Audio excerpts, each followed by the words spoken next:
Good morning. I'm San Antonio Mayor Ron Nirenberg and current chair of the Texas Big City Mayors. On behalf of our coalition, thank you for your participating in our Texas Big City Mayors virtual news conference to announce our 88th state legislative agenda. Preserving local control has been a central issue for Texas cities for several consecutive legislative sessions and will be again this year.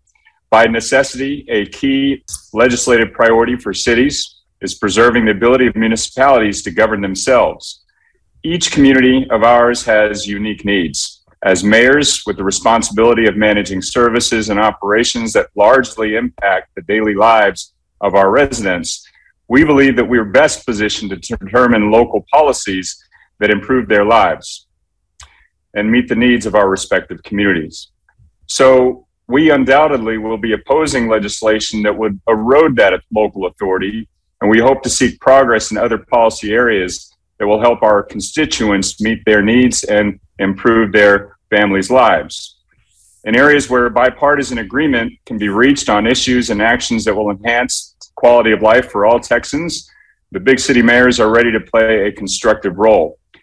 Municipal governments are closest to the residents, working literally from the street level to provide basic services and nurture strong opportunities and economies and a high quality of life. Cities are the economic engine of the state, and we bring an important perspective. Property tax relief, economic development, public health and violence prevention, workforce and education, and broadband infrastructure are several of the key priority areas in which we believe bipartisan efforts can be fruitful. And the BCM mayors here, the big city mayors of Texas, represent the wide political spectrum, and we represent a third of our state. For example, we'd like to see robust investment for Texas broadband grants and that can help all communities in the state obtain internet access. With thousands of bills being filed, all who are interested in the legislative process will have more than enough to monitor and to address. So by announcing our priorities, we hope to have and establish a constructive framework for successful bipartisan collaboration this legislative session. The 10 mayors I'm joined by today represent residents from every corner of Texas from an array of political ideologies, because we believe the policies outlined in our agenda will strengthen our communities and improve the quality of life for all Texans. And so it gives me great pleasure to toss the floor over now to Fort Worth Mayor Maddie Parker. Good morning to my colleagues and those online. Welcome to Fort Worth, Texas, broadcasting live, first day of the Fort Worth Stock Show and Rodeo. So while session's going on, something much more fun is happening in Fort Worth, Texas. So just as a reminder, Fort Worth is the 13th largest city in our state. Much like many of my colleagues on this call, all of us have fast growing cities with a lot of need and growth in infrastructure. And so for us, I think that's our focus this next session. Mayor Ron already hit on a few really important issues. Broadband, of course. In Fort Worth, we have an estimated 60,000 residents that don't have access to internet in their homes. So the city of Fort Worth, in a parallel standpoint from all the work going on in the comptroller's office, has also launched a community-free Wi-Fi program in 5 different neighborhoods across our city to really answer the needs. It was very evident during COVID, especially for our students trying to operate from home in really tough circumstances. Second is workforce and education. I think maybe is a separate category that I know all of us, especially Mayor Nelson and I, are very passionate about, is quality early child education. We're really in a crisis across this country, what parents are facing. And for a variety of reasons, the Texas legislature can really assist us in thinking about what it looks like to support early child education, specifically a mixed delivery model, which, without getting too wonky with you this morning, is really a focus on partnering with our area ISDs with community-based childcare programs to make sure mom and dad have a place to send those children that's high quality, but also embraces these high quality community-based programs that are on a very thin margin to make it all work. As a reminder, when my daughter went to Texas Tech for her first semester in college, it was more expensive for me to have a 4-year-old in childcare. That's what's the reality facing Texas families right now. And third is really just focus on economic development opportunities. In Fort Worth, we're really flexible to understand what the legislature wants to do with some of our tax incentive programs. We understand things need to evolve. But importantly, we've been the #1 job creator as a state for a reason. We've had excellent partnerships in Fort Worth with the state of Texas and the Governor's Incentive Fund to really make those deals possible. We want to see those continue and also really look at new and inventive ways, especially in categories like film and television here in Fort Worth and Texas. This is an area where Texas can thrive. We're competing with states like Georgia, Louisiana, New Mexico. And of course, Texans want to win.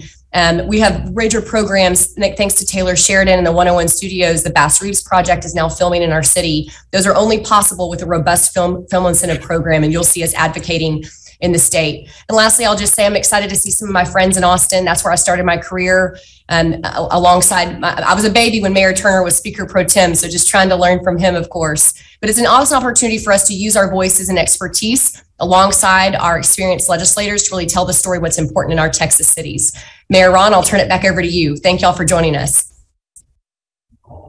Great. Thank you, Mayor Parker. And I'm going to hand it right over to City of Arlington Mayor Jim Ross. Thank you, Mayor Norberg. And I just want to express my congratulations and condolences to Mayor Parker on TCU reaching the national championship. Go Frogs. Go Frogs. I think that was wonderful. We turned Arlington purple in support of TCU. Unfortunately, it didn't turn out the way we wanted it to happen, but congratulations nonetheless. Thanks, Mayor. I am so proud to be a part of Big City Mayors here in Texas. We have an organization here of nonpartisan, bipartisan collaboration that we strategize collectively to do what's best for our communities as a whole. And learning from these incredible mayors throughout our state is critically important for me here in Arlington. That's why we've signed on to these legislative agenda issues here in Arlington. There are three particular ones that I wanted to talk about specifically. First of all, local governance.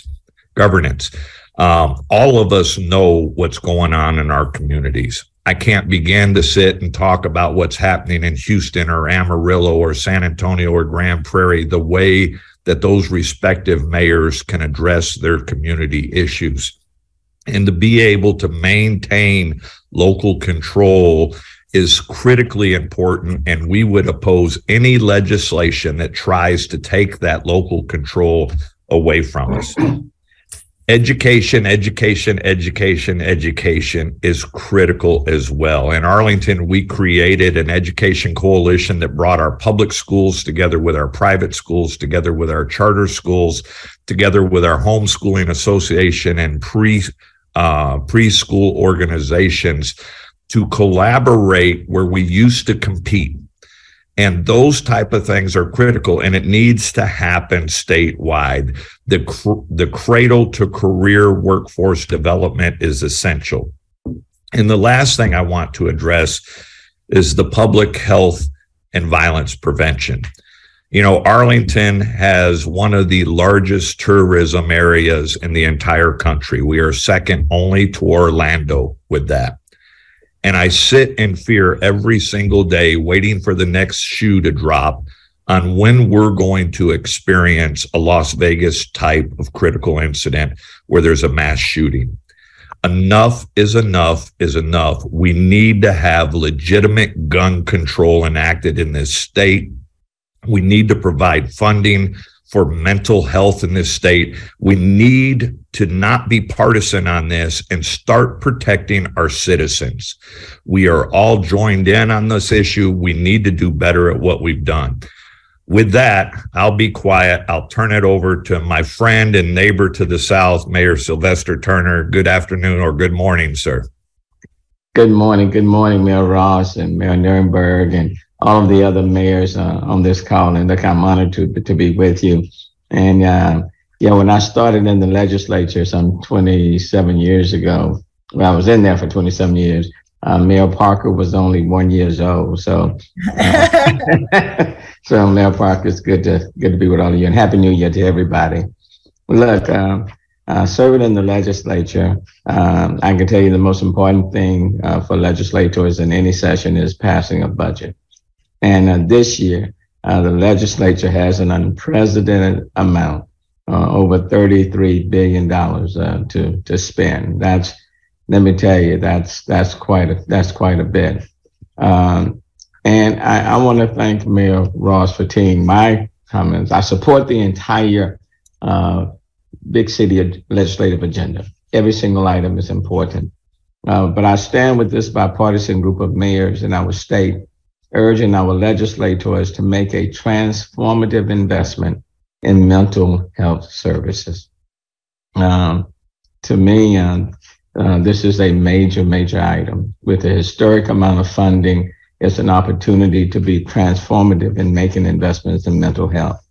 Such an investment should be reflective of the increasing need for access to services.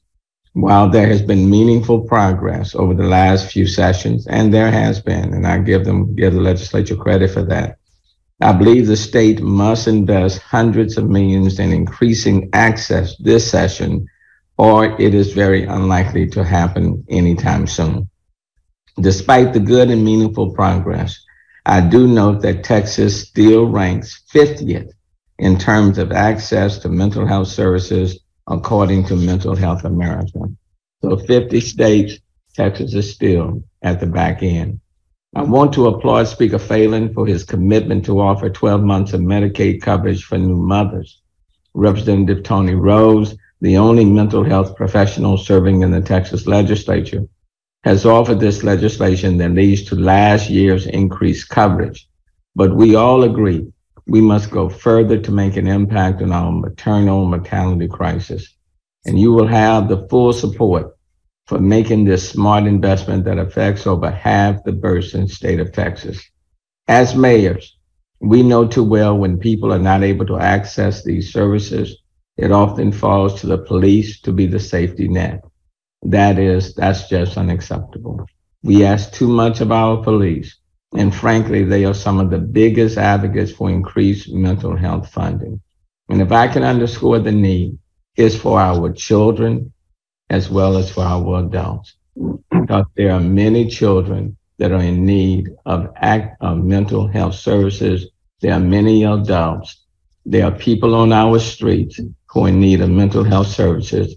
And then if we say that it's tied to crime and shootings, then there's no better time to address it than in this legislative session.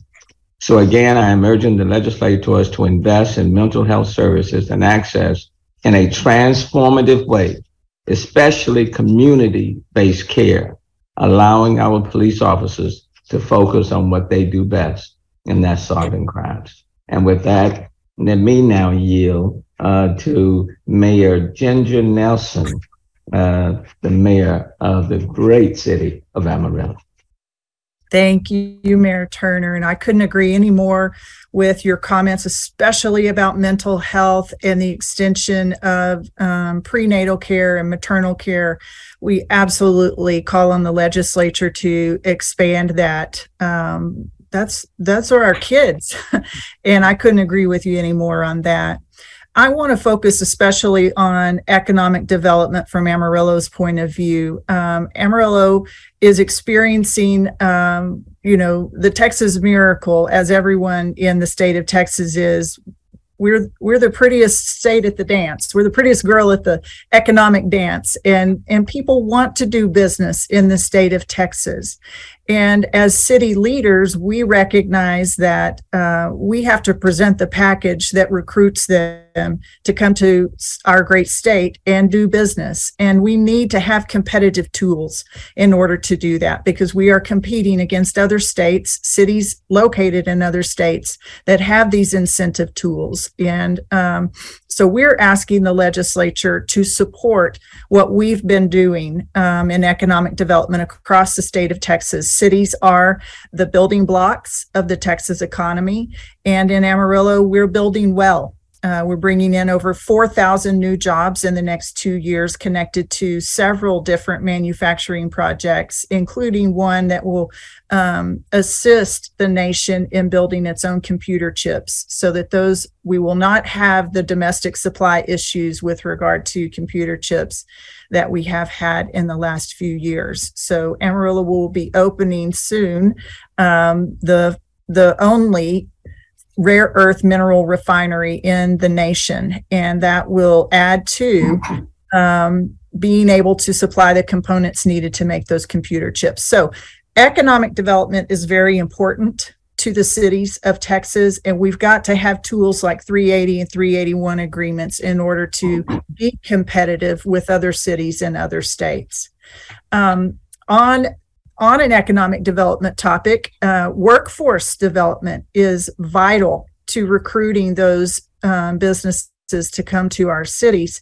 And so economic development and workforce development go hand in hand. And I would say that broadband expansion of broadband services and broadband access are all, it's tied very well into workforce development. And we've seen that in Amarillo. So from Amarillo to Brownsville, I know Mayor Mendez has done a lot of work on that, as well as other cities represented on this panel.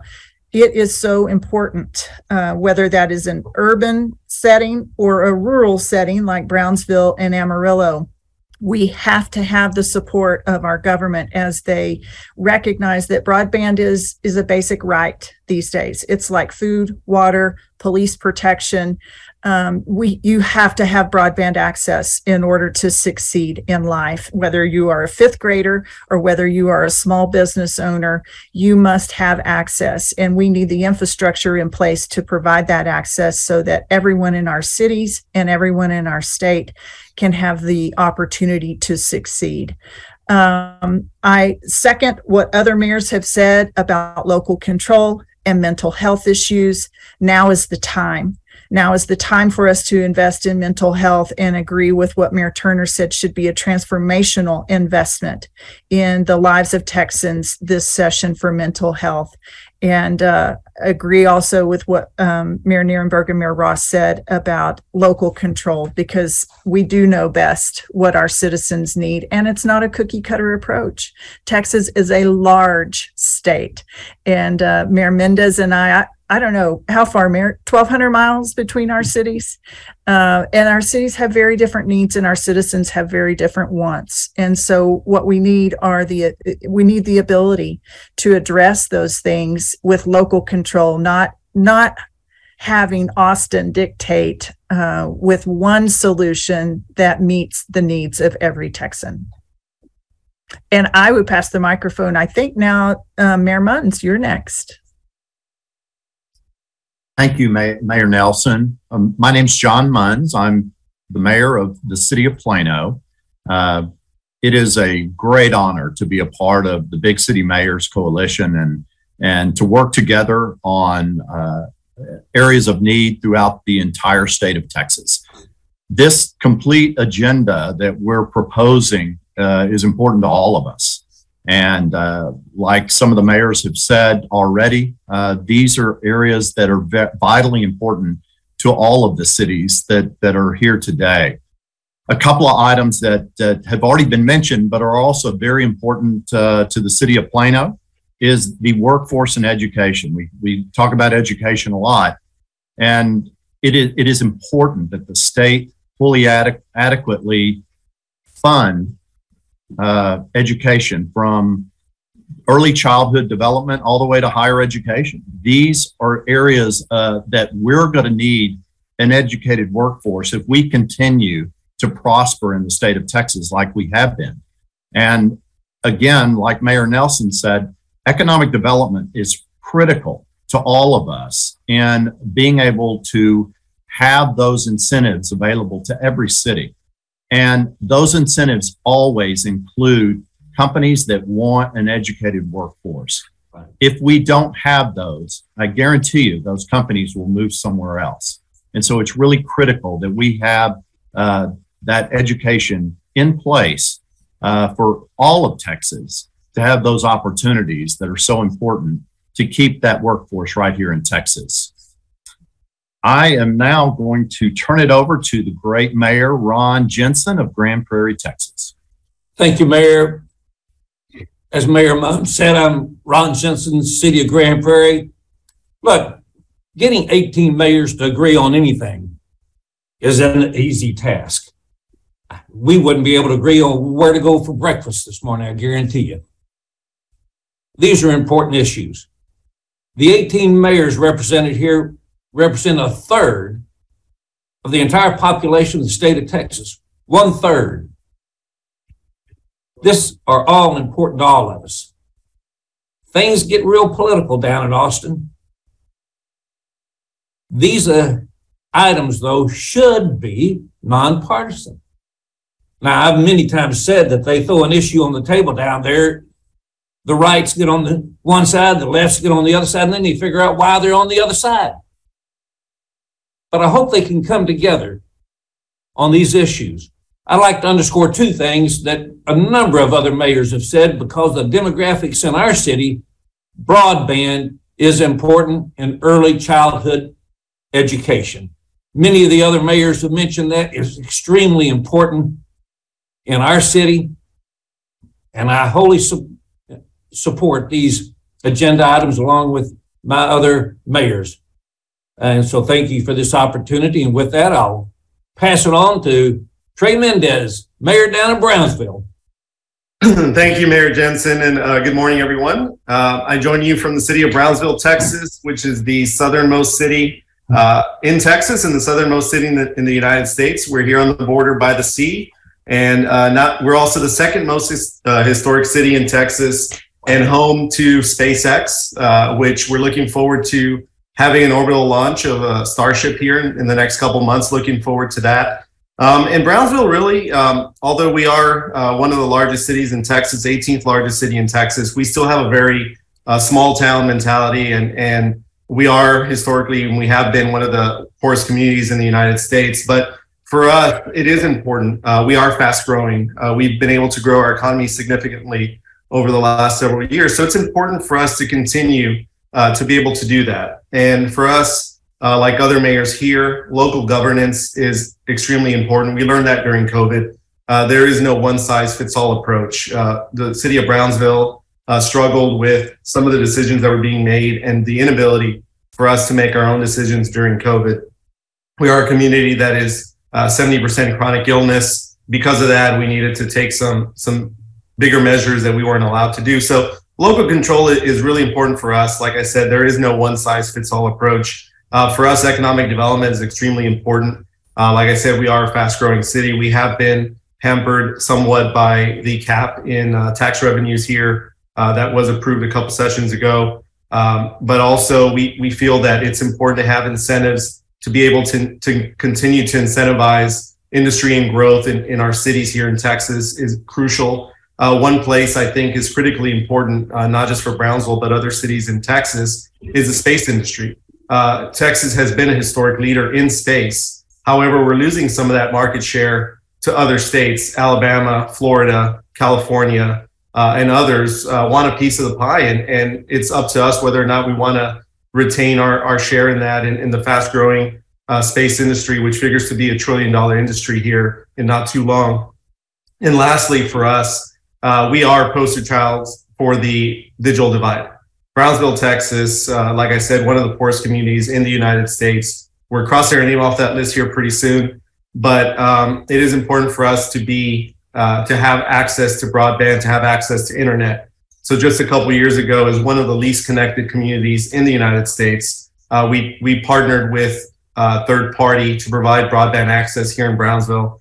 And it's important for us to continue to have options for other cities across the state to continue to have options to solve digital divide in their community in their own unique way. For us, it was partnering with a third party. Incumbent providers did not want to invest in Brownsville. It wasn't a business model for them. That's the case for a lot of other cities in Texas.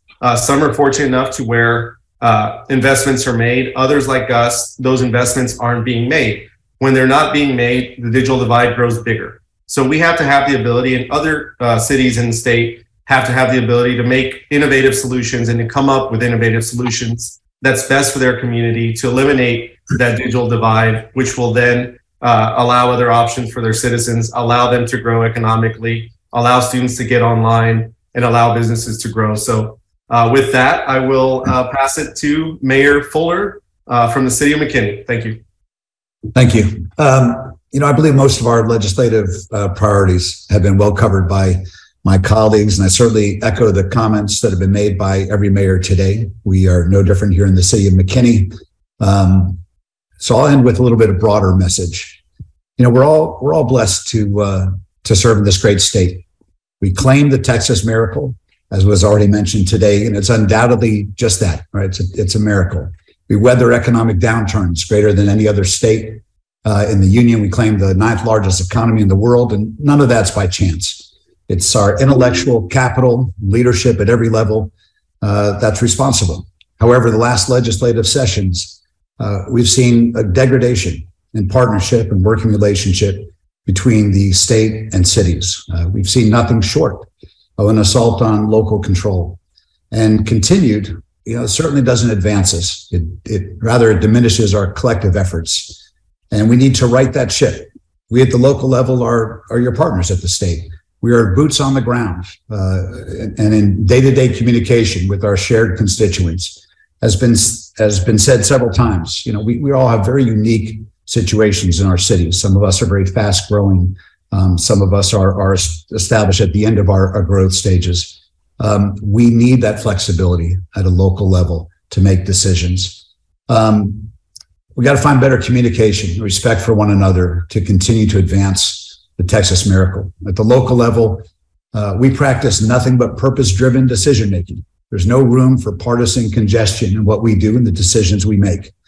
And I'll just end by saying that, or asking that our legislators dismiss the Washington example that has been so prevalent of recent years, and rather work in a bipartisan manner to advance policies that will move Texas forward. That is the charge that we all have, to move our communities, our cities, and the state forward. And working together is obviously the most constructive and productive way to do that. So I urge our legislators to do that, lead in that example. And with that, I'll turn it back to you, Ron. Thank you very much, Mayor Fuller, and to all of our mayors. Again, we are a group of Texans united for common cause, and that is to advance the success of our cities and the residents in all of our communities of Texas, representing, again, roughly 9 million of us across the spectrum of politics. So we get it done in a bipartisan way, and we look forward to a collaboration with the legislature in the same manner. So with some time left, we've got a few moments for questions. I'm going to turn it over to Bruce Davidson to help facilitate a bit of Q&A. Hi, thank you to the media for joining us today. If you would like to submit a question, please do so through the Q&A function. We ask that you provide us with your name and affiliation and identify a specific mayor you would like to ask a question to, if that's the case. And we'll start with a question from Eleanor Dearman of the Fort Worth Star-Telegram. A question for North Texas mayors. Are there any specific issues North Texas mayors are collaborating with each other on when it comes to the needs from the legislature for this region? I can take the beginning of that. I would say most of the issues mentioned today really are universal across the state, especially in urban Texas. We're really fortunate in North Texas to have really close working relationships with one another. So I would say to Eleanor, to be continued during this session, as issues may pop up that maybe are specific to North Texas. It's very easy for us to pick up the phone and say, Mayor Fuller, how can I help you? That issue seems specific to your city, or to Mayor Ross. And so we'll just stay in close contact. And lastly, try to learn from some of our other mayors who have been through different sessions before and know as things pop up that may be most important to our large urban growing areas in Texas. Well said. I ditto what Mayor Parker has to say. There's every municipality, every county has a contingency of people that work on those particular issues, but then we have regional efforts such as our Regional Transportation Council that works collectively together as well down in Austin on some of the more regional broad-based issues going on. So there is significant collaboration throughout North Texas that we all stay in touch with. And I think to Mayor Ross's point, no one's really talked about that, not because it's not a priority, but mobility and transportation infrastructure continues to be a top priority for each of us in this state. And that's not just large highway infrastructure. That's what does the future of public transportation look like? How are you making sure you're doing redevelopment work within your inner city core? And so that will be a topic that each of us will participate in, especially on behalf of each region. As Mayor Ross said, that's North Central Texas Council of Governments for us and our MPO, but each of us have an MPO we participate with that'll lead the charge for mobility and transportation infrastructure. Our next question is from Kelly Marsalis of Plano. Are there specific legislative actions that you believe will impact child care and early childhood education costs across the board, while also supporting facilities in hiring and retaining quality teachers? I'll go ahead and take that since it's from Plano. But just like I said, to fully fund education and starting at early child development and all the way up is critical. And unfortunately, that percentage of funding from the state has diminished over the last couple of decades. And this is critical that we have fully funded education throughout the state of Texas. And this affects all the mayors here on this broadcast, but throughout all of the state. With that funding, we're able to create, or the ISDs are able to create those opportunities and to really have that teacher workforce much more available than it is today. I may also add, and this may be provocative, but I want Texas to be known as a state that takes care of Texas families, women and children in particular, first. What if we piloted the very first paid family leave program in the state of Texas? That could look like a variety of different things run through the Texas Workforce Commission. But the reality is over 1/3 of Texas mothers especially do not have access to paid family leave and are back at work at 2 weeks. I know the other mama on this call could tell you 2 weeks after giving birth is just not possible. And so that's one thing in particular. And I already mentioned the other to the question about a real mixed delivery model that importantly works for our ISDs and also our community-based care. There's ability to draw down additional Head Start dollars to the state of Texas to these programs to enhance quality, especially for low-income families. And you'll see a variety of advocates, not just elected officials, but area nonprofits and community providers across our state, working with legislators across Texas this session. Our next question is for Mayor Turner from Charles Blaine of Urban Reform. The agenda has one mention of property taxes, but nothing else in terms of affordability, a driver of the Texas miracle. Will this group be supporting anything like appraisal reform or housing policy reforms that ease development regulations for more and faster development? I can't speak to whether or not the big city mayors are going to take position on capping appraisals. I will speak just personally as the mayor of the city of Houston. We have had those conversations. But even in my time in the legislature, that is one issue that the legislature has never touched in terms of appraisals. They have not capped appraisals. That issue has come up time and time again, and we'll see what happens in this legislative session.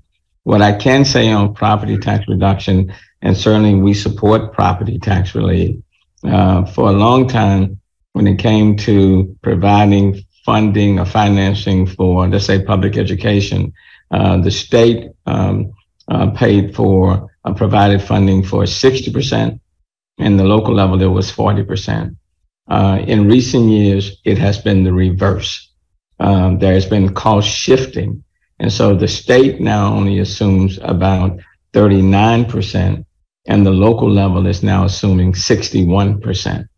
And when you look at your tax bill, it's not the taxes from the cities where the people are paying more.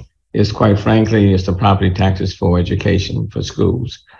So I would say that the state needs to rightfully assume its position that it had years ago and assume, let's say, 6% of the cost and lower that burden on the local level back to 40%, if not lower. And with the funding, with the monies that they have now, they certainly can take a major step. Quite frankly, it needs to happen. So all of us support property tax relief, and then we will see whether or not the legislature will do anything to cap appraisals. They have not done so in the past. Our final question is from Troy Kless with KINS 5 for Mayor Nierenberg. Do you support a possible increase in the age to buy assault weapons? What other gun control measures do you think would be realistic to reduce violence given what's happened in Uvalde?